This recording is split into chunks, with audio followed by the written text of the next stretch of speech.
ನಾನು Jayashree Krishna, I A psychology. ಇವತ್ತು ನಾನು ಚರ್ಚೆ ಮಾಡುವಂಥದ್ದು ಏನಂದರೆ ಫ್ಯಾಮಿಲಿ ರಿಲೇಷನ್ಶಿಪ್ನಲ್ಲಿ ಇರುವ ವಿಲ್ಲನ್ನ ಬಗ್ಗೆ. ನೋಡಿ, ಈ ವಿಲ್ಲನ್ ಮುಖಾಂತರ ಎಷ್ಟು ಫ್ಯಾಮಿಲಿ ಹಾಳಾಗಿದೆ, ಎಷ್ಟು ಜನ ಜೈಲಿಗೆ ಹೋಗಿದ್ದಾರೆ, ಎಷ್ಟು ಜನ ಸೂಸೈಡ್ ಮಾಡಿದ್ದಾರೆ. ಈಗ ನಿಮ್ಮ ಬ್ರೈನ್ನಲ್ಲಿ ಒಂದು ಕ್ವಶನ್ ಬರುತ್ತೆ, ಈ ವಿಲ್ಲನ್ ಯಾರೆಂದು. ಅದು ಬೇರೆ ಯಾರೂ ಅಲ್ಲ, ಡೌಟ್. ನನ್ನ ಈ work doubt in family relationship ಕುರಿತಿರುವ ಒಂದು ಸೈಕಲಾಜಿಕಲ್ ಸ್ಟಡಿ ಆಗಿದೆ. ನೋಡಿ, ಫಸ್ಟ್ ನಾನು ರಿಯಾಲಿಟಿ ಆಫ್ ಡೌಟ್ನ ಕುರಿತು ಹೇಳುತ್ತೇನೆ. ಡೌಟ್ ಎಂಬುದು ಮುರಿದು ಬಿದ್ದ ಕುಟುಂಬದ ಲಕ್ಷಣ ಎಂದು ಜನರು ಹೇಳುವುದನ್ನು ನಾವು ಆಗಾಗ ಕೇಳುತ್ತೇವೆ. ಆದರೆ ಸೈಕಲಾಜಿಕಲ್ ಸ್ಟ್ಯಾಂಡ್ ಪಾಯಿಂಟ್ನಲ್ಲಿ ನೋಡಿದಾಗ ನಾನು ಈ ಅಭಿಪ್ರಾಯವನ್ನು ಸ್ಟ್ರಾಂಗ್ ಆಗಿ ಡಿಸ್ಅಗ್ರಿ ಮಾಡುತ್ತೇನೆ. ಡೌಟ್ ಎಂಬುದು ಒಂದು ಫ್ಯಾಮಿಲಿ ರಿಲೇಷನ್ನ ಬ್ರೋಕನ್ ಆಯಿತು ಎಂಬುದಕ್ಕೆ ಒಂದು ಲಕ್ಷಣವಲ್ಲ.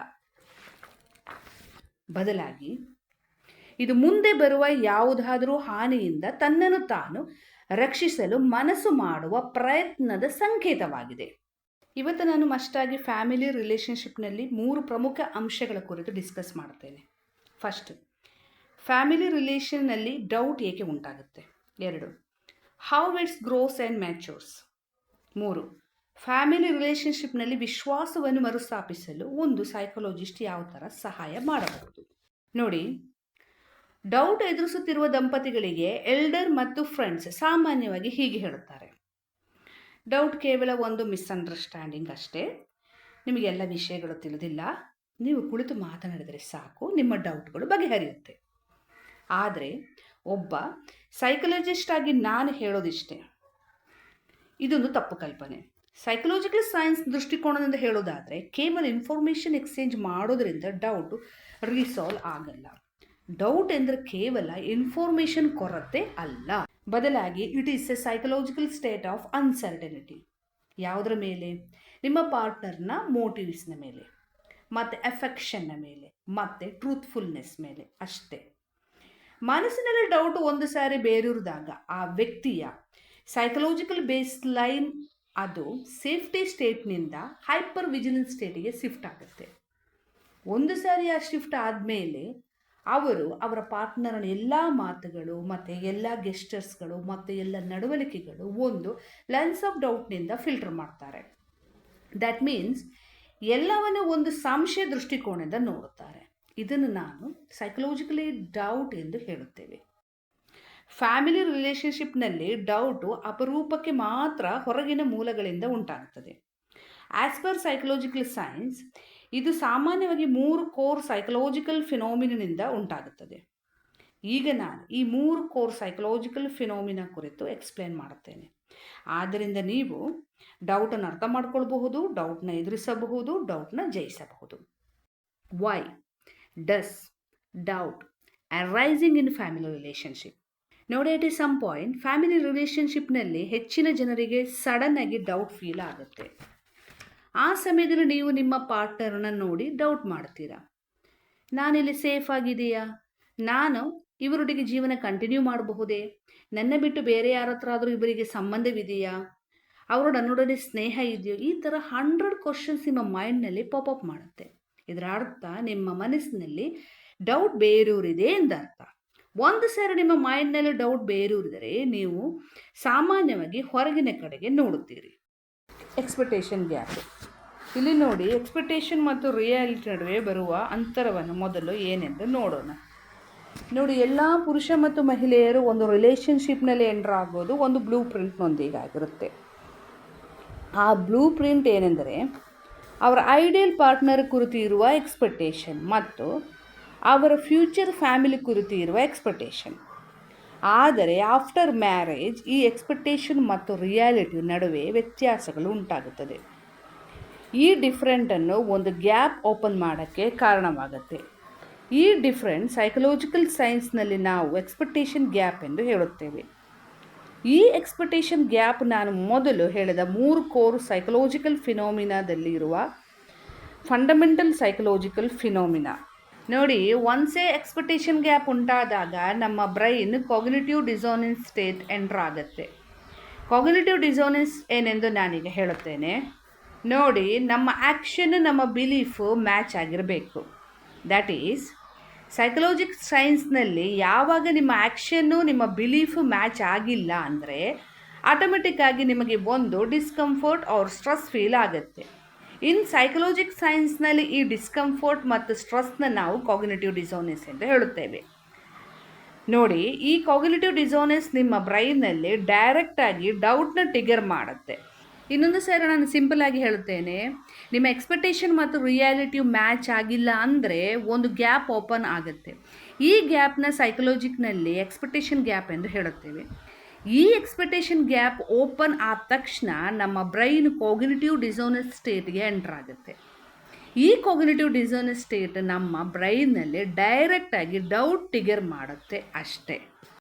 ಇನ್ನು ನಾನು ಫ್ಯಾಮಿಲಿ ರಿಲೇಷನ್ಶಿಪ್ನಲ್ಲಿ ಎಕ್ಸ್ಪೆಕ್ಟೇಷನ್ ಗ್ಯಾಪ್ನಿಂದ ಯಾವ ಥರ ಡೌಟ್ ಟ್ರಿಗರ್ ಆಗುತ್ತೆ ಎಂದು ಹೇಳುತ್ತೇನೆ. ಎಕ್ಸಾಂಪಲ್, ನಿಮ್ಮ ಲೈಫ್ ಪಾರ್ಟ್ನರ್ನ ಎಕ್ಸ್ಪೆಕ್ಟೇಷನ್ ಏನೆಂದರೆ ಸಂಜೆ ಫ್ರೀ ಟೈಮ್ನಲ್ಲಿ ಅವರೊಡನೆ ನೀವು ಟೈಮ್ ಸ್ಪೆಂಡ್ ಮಾಡ್ತೀರಿ ಎಂದು.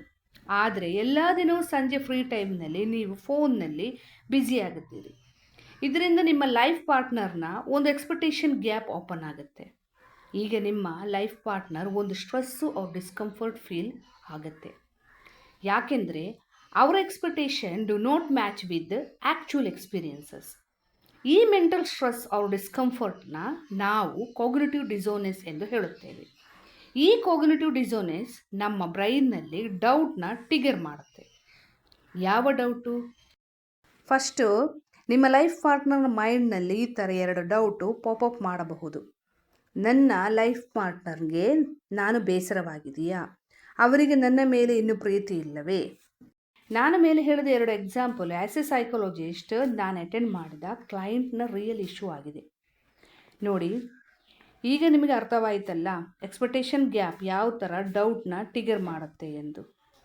ಈಗ ನಿಮ್ಮ ಬ್ರೈನ್ನಲ್ಲಿ ಒಂದು ಕ್ವಶನ್ ಪಾಪಪ್ ಮಾಡುತ್ತೆ, why there is expectation gap in family relationship? ನಾವೆಲ್ಲರೂ ನಮ್ಮ ಮನಸ್ಸಿನಲ್ಲಿ ಐಡಲೈಸ್ಡ್ ಚಿತ್ರೀಕರಣಗಳನ್ನು ಹೊಂದಿರುತ್ತೇವೆ. ಈ ಐಡಲೈಸ್ಡ್ ಚಿತ್ರೀಕರಣಗಳು ಸಮಾಜ, ಮೂವಿ ಮತ್ತು ಸೋಷಿಯಲ್ ಮೀಡಿಯಾದಿಂದ ರೂಪುಗೊಂಡಿರುತ್ತದೆ. ಈ ಐಡಲೈಸ್ಡ್ ಚಿತ್ರೀಕರಣಗಳು ನಿಮ್ಮ ಮೈಂಡ್ನಲ್ಲಿ ಅನ್ರಿಯಲಿಸ್ಟಿಕ್ ಎಕ್ಸ್ಪೆಕ್ಟೇಷನ್ ಸೆಟ್ ಮಾಡುತ್ತೆ. ಬಟ್ ಈ ಅನ್ರಿಯಲಿಸ್ಟಿಕ್ ಎಕ್ಸ್ಪೆಕ್ಟೇಷನು ರಿಯಾಲಿಟಿಯಲ್ಲಿ ಮ್ಯಾಚ್ ಆಗಲ್ಲ. ಫಾರ್ ಎಕ್ಸಾಂಪಲು, ಮೂವಿಯಲ್ಲಿ ಎಲ್ಲ ಲವ್ ಹ್ಯಾಪಿಯಾಗಿ ಮ್ಯಾರೇಜ್ನಲ್ಲಿ ಎಂಡ್ ಆಗುತ್ತೆ.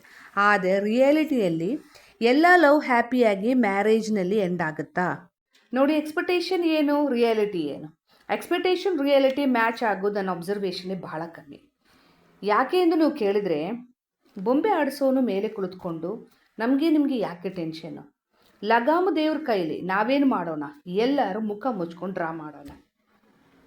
ನೋಡಿ, ಬೊಂಬೆ ಆಡಿಸೋನು ಮೇಲೆ ಕುಳಿತುಕೊಂಡಿರ್ತಾನೆ, ನಿಯಂತ್ರಣವೂ ದೇವರ ಕೈಯಲ್ಲಿದೆ. ನಾವೇನು ಮಾಡಬಲ್ಲೆವು?